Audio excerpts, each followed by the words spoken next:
Why do 25% of people crack their knuckles? Are they damaging their joints or just having fun?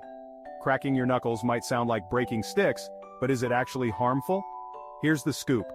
When you crack your knuckles, you're not breaking anything. It's just gas bubbles popping in the joint fluid. Fun fact, researchers have found no evidence that it causes arthritis. But wait, there is a catch. Repeated knuckle cracking can lead to hand swelling and reduced grip strength, so while it won't wreck your joints, it might make you less of a thumb war champion. If you love that popping sound, go ahead and crack away, just don't overdo it, your hands will thank you. And remember, it's always good to keep your joints moving, try some stretches instead. So next time someone tells you to stop cracking your knuckles, you can say, "Don't worry, I'm just making music with my hands." Like and subscribe for more fun myth-busting facts.